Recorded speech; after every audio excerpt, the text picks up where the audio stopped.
Hello and welcome to this episode of Follow Mistress Nurture.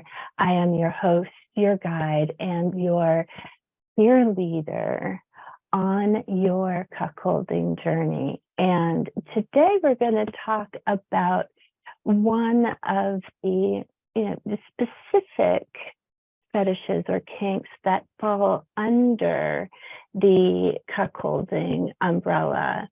And that is, and I'm not sure I can actually say this on YouTube. So it is SPH, and the first letter is S for small, and the last letter H is for humiliation.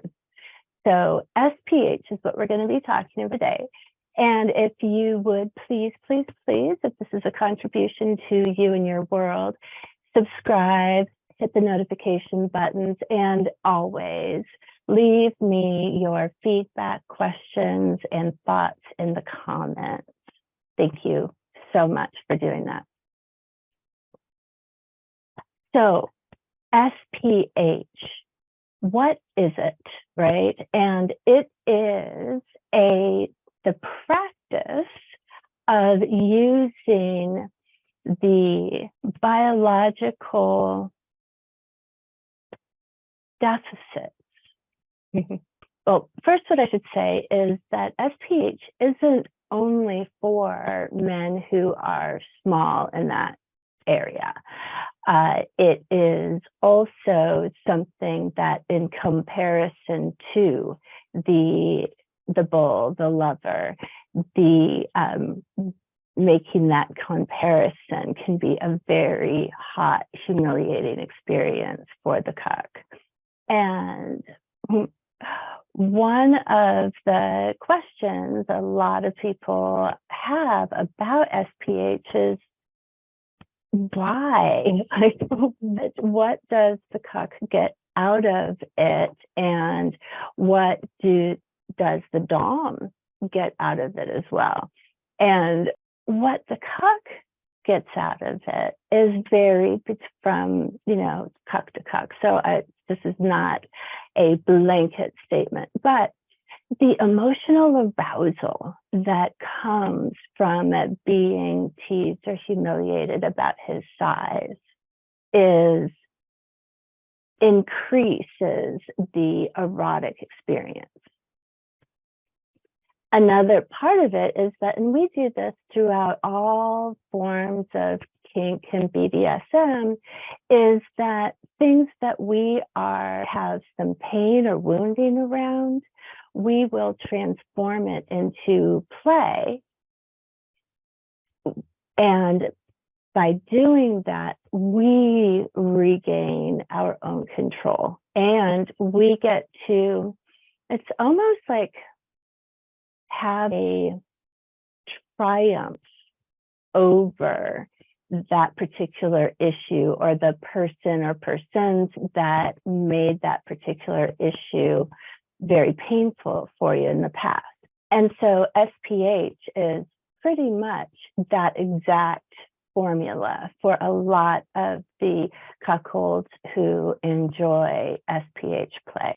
The fun for the dominant, and I can only speak for myself, for me, what I found was that I had spent the first time that I had a SPH scene with a collar, right?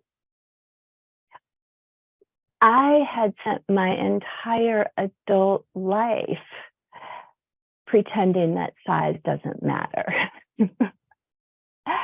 And when I said just whatever that phrase was, and I really don't remember it, I could hear and feel the twist, that your pain twist, grab you by the core, right by the root. And when I got that jolt, that's where I that's where the pleasure and how it works for me, right? And it's a very, very fun way to express dominance and to move your sub deeper into subspace. So there are there are tons of variation on how a SPH scene could play out. A lot of cuckoldress, a lot of dominance will cage it, right? And just like, it's so small, it doesn't even matter. And the cages can get smaller and smaller and smaller. And what it can do in that situation, well, that's a whole new, let's just not do that. That's a whole thing, the chastity cage. We'll talk about that later, though. There are lots of ways to play with SPH, and from using a chastity cage to really just making comparisons and making comparisons like, I can't even feel you, sort of commentary during intimate time. All of these can be really, really hot for the cuckold who is into it. And then in return, for the dominant who is running the scene, it is a really beautiful, beautiful feedback loop. I feel like it goes without saying, but I'm going to say it again. SPH is only played with total consent of all involved. It has to be. So it's not a cruelty. It's not a cruel thing to tease a cuck who is into SPH.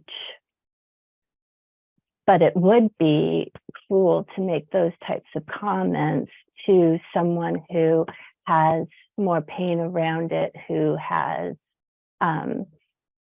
it would truly hurt. So just want to put that piece in there, because consent is so important. And if it is there, and trust and caring, honoring between the partners, the experience of going that deep into something that is so powerful can be truly transformational.